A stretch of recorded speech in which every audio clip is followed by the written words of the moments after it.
काही नाती ही दुरुस्त होण्याच्या पलीकडची असतात. हो. काहीही होऊ शकत नाही त्या माणसाचं. अच्छा. कारण काही माणसंच अशी असतात की जी दुरुस्तीच्या पलीकडची पलीकडे असतात. गले में अटकी हड्डी हा.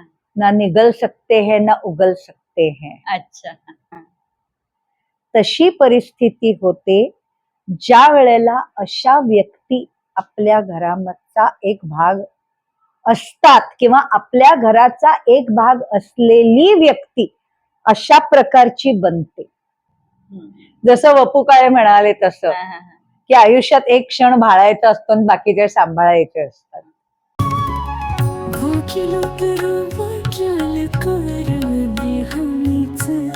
संकटातून वाचवतो पण वाचलेलं साहित्य वाचू उपयोगी पुस्तक बदलू आपली आयुष्य बनवून संकटांना संधी येऊन देऊ यशाची धुंदी.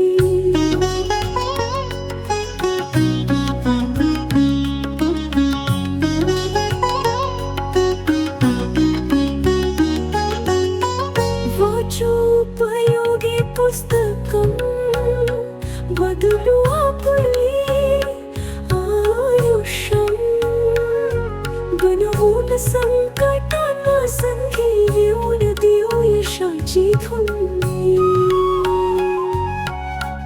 नमस्कार. वाचाल तर वाचाल या पॉडकास्टमध्ये पुन्हा तुमचं एकदा स्वागत करत आहे. रेखा मॅम, मी तुमचे पुन्हा स्वागत करत आहे. तर आज आपण या पुस्तकाचा easy guide to relationship building या पुस्तकाचा एक शेवटचा चॅप्टर आपण घेत आहोत. आणि त्याच्यानंतर एक जो उरलेला चॅप्टर आहे तो आपण सेकंड, तो लास्ट घेणार आहोत. हा, तो शेवटचा आपण एपिसोड मध्ये करतोय. तर आता आपल्याला कुठल्या म्हणजे तो जो चॅप्टर आपण आहे त्याच्यामध्ये I will say managing your self in presence of incurable relationships. आता ही इनक्युरेबल रिलेशनशिप म्हणजे काय? काही नाती ही दुरुस्त होण्याच्या पलीकडची असतात. काहीही होऊ शकत नाही त्या माणसाचं. कारण काही माणसंच अशी असतात की जी दुरुस्तीच्या पलीकडची असतात. मग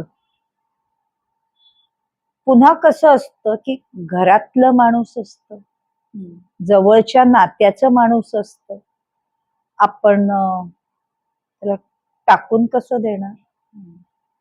डिस्कार्ड नाही करू शकत. आपलंच माणूस असतं ते. पण ते जे काही आपलं माणूस असतं ते म्हणजे ज्याला हिंदीत म्हणतात ना, गले में अटकी हड्डी ना निगल सकते हैं ना उगल सकते हैं. अच्छा. अशा प्रकारची, म्हणजे तर मी स्वतः व्हेजिटेरियन आहे पण ही म्हण मला इथे आठवली की ती परिस्थिती जशी एखाद्या व्यक्तीची होत असेल तशी परिस्थिती होते ज्या वेळेला अशा व्यक्ती आपल्या घराचा एक भाग असतात किंवा आपल्या घराचा एक भाग असलेली व्यक्ती अशा प्रकारची बनते. बनते. वाय आय एम सेइंग बनते इज बिकॉज कधी कधी एखादा माणूस पूर्वी खूप छान असतो पण काहीतरी घडतं असं की त्याच्यानंतर ते माणूस ते कंप्लीट त्याची डिरेलमेंट होते. जे कधी डोक्यावर परिणाम होतो, कधी मेंटल रिटार्डेशन होतो, कधी चिडचिडेपणा होतो, कधी वयोमानाप्रमाणे अल्झायमर होतो. असं काहीही होऊ शकतं.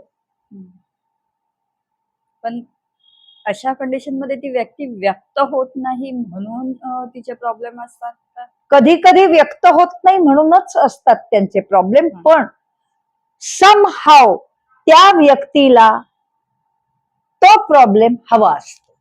हं. काय करणार आपण? हो. You can do anything. बरोबर. मग त्या वेळेला ती व्यक्ती तो प्रॉब्लेम धरून ठेवतीये, म्हणजे तिचं ती वागणूक तशीच ठेवतीये. हं. म्हणजे फॉर एक्झाम्पल हं. एक साधी गोष्ट, अं, घरामध्ये 10 माणसं आहेत. हं. पैकी एक व्यक्ती हं. त्या 10 पैकी एका माणसाच्या, ते एक माणूस समोर आलं ना हं. की हातात असेल ती वस्तू उचलून त्याला मारायला धावते. अच्छा. आणि ते जे एक माणूस असतं, हं. ते एक माणूस तसं पाहिलं तर घराचा बॅकबोन असतो. अच्छा. म्हणजे घरातली सगळी कामं करायची, सगळं घरच्यांची देखभाल करायची, हां. सगळ्यांना हवं नको ते पाहायचं, हे सगळं करणारी ती व्यक्ती असते. हां. मात्र ती व्यक्ती समोर आली की हे जे एक कॅरेक्टर असतं ते हातात असेल ते घेऊन तिला धावायला मारायला. मारायला वाटतं. अशी जर परिस्थिती झाली असेल हां. तर त्या ठिकाणी बाकीच्या लोकांनी काय करायचं? बाकीच्या लोकांनी ह्या व्यक्तीला सांगून काही उपयोग नाही. हां. कारण जे लोक तिला थांबवायला जातात, हं. पुढचं टार्गेट ते बनतात अच्छा. मारायचं. म्हणजे त्या व्यक्तीला विरोध करणारी माणसं त्यांचं टार्गेट असतं. आहा, एक व्यक्ती ही माझी दुश्मन आहे, अच्छा. मग तू हिच्यावर अटॅक करू नको हं. असं सांगणारी प्रत्येक व्यक्ती तिची दुश्मन बनते. अच्छा.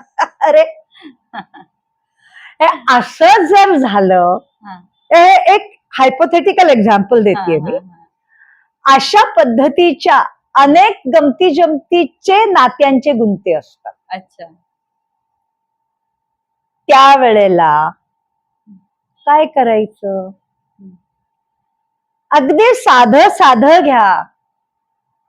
मी मध्ये म्हटलं तसं हं. मॅरेज स्पेसचं मी म्हटलं, त्याच्यानंतर लग्न हे नातं, हां, हां. हे एका विशिष्ट काळानंतर हं. जर सडायला लागलं तर काय होतं?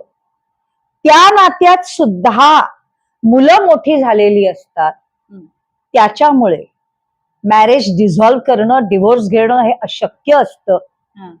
स्वतःची अर्धी लाकडं गेलेली असतात, त्याच्यामुळे काहीच करू शकत काहीच करू नसतात. शकत. म्हणजे उरलेलं आयुष्य, हं. जसं वपू काळे म्हणाले तसं, हां, हां, हां. की आयुष्यात एक क्षण भाळायचा असतो आणि बाकीचे सांभाळायचे असतात. खूप मोठी गोष्ट आहे. हो. तर ते सांभाळायचे क्षण कसे जगायचे, हां. हे आपण ह्याच्यामध्ये इनक्युरेबल रिलेशनशिप्स मध्ये स्वतःला कसं सांभाळायचं ह्याच्यात पाहतो. अच्छा. कारण त्या नात्यांमध्ये हं. समोरच्या माणसाला बदलणं अशक्य असतं. हं. समोरच्या माणसाप्रमाणे आपण बनलो हं. तर आपलं अस्तित्व संपून जाईल. संपून जातं. तेही करणं अशक्य असतं. पण सगळ्याचे बॅलन्स सांभाळ, स्वतःचं मन कसं शांत ठेवायचं हं. आणि आपली कामं कशी उत्तम करायची, अच्छा. चोख करायची, पण आपल्याला काही त्रास न होऊ देत. अच्छा. एक मला याच्यात गंमत आठवते. हां, हां. सासू सून, हं. ती सून जी एक होती हं. ती कदाचित सासूची नावडती असू शकते, यू नेव्हर नो. पण तिला, त्या सासूला 3-4 सुना होत्या. अच्छा. तर ही नावडती असू शकते किंवा काही पण, हो, हो. माय फिंगर्स क्रॉस्ड. पण ती सून समोर दिसली हं. की ह्या सासूच्या तोंडाचा जो पट्टा चालू व्हायचा, टटक टटक टटक, अशी करते, तू कशी नालायक आहे, अमकय तमकय तमकय तमकय. हं. एक दिवस मी त्यांच्याकडे गेले होते, हं. त्यावेळेला माझ्या समोर तो प्रकार चालू होता. सून भाजी चिरत होती आणि सासू समोर बसून तिचा पटपट पटपट टाटा टाटा टाटा टाटा चालू होतं. अच्छा. सून मधनं मधनं सासूकडे बघायची, ओके करायची, भाजी चिरणं चालू. जेव्हा सुनेची भाजी चिरून झाली हम्म. तेव्हा सुनेनी सासूला विचारलं, तुमचं झालं? मी उठू, माझी भाजी चिरून झाली. सासू इतकी चिडली. अच्छा. पण ही विचार ही शांत होती. म्हणजे तिथे मला या चॅप्टरचं इन्स्पिरेशनचा एक पॉइंट हो. त्यावेळेला मिळाला तिथे, अच्छा. की अशा परिस्थितीमध्ये सुद्धा जर तुम्ही शांत राहिलात हा. तर तुम्ही फार गोष्टी अचीव्ह करून जाऊ शकता. हा. Like that. तर असे सगळ्या काही काही गमती जमतीच्या पण चांगल्या टिप्स त्या चॅप्टर मध्ये आपण दिलेल्या आहेत. Okay. ठीक आहे. So that is the last chapter over here. Yeah. आजच्या पुरतं आपण इथेच थांबतोय. पुन्हा भेटूया वाचाल तर वाचाल या आपल्या पॉडकास्टचा पुढचा एपिसोड घेऊन. तोपर्यंत Yes.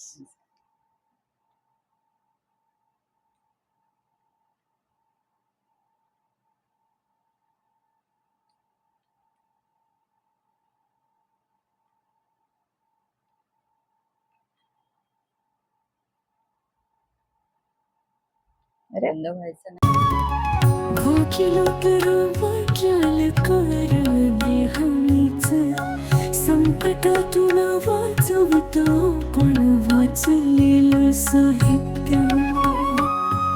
वाचू उपयोगी पुस्तक, बदलू आपली आयुष्य.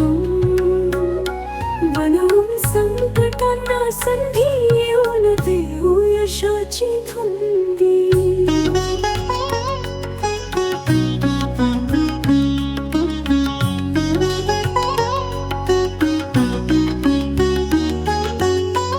वाचोपयोगी पुस्तकं, बदलू आपली आयुष्य. बनवून संकटांना संधी, येऊन देऊ यशाची धुंदी.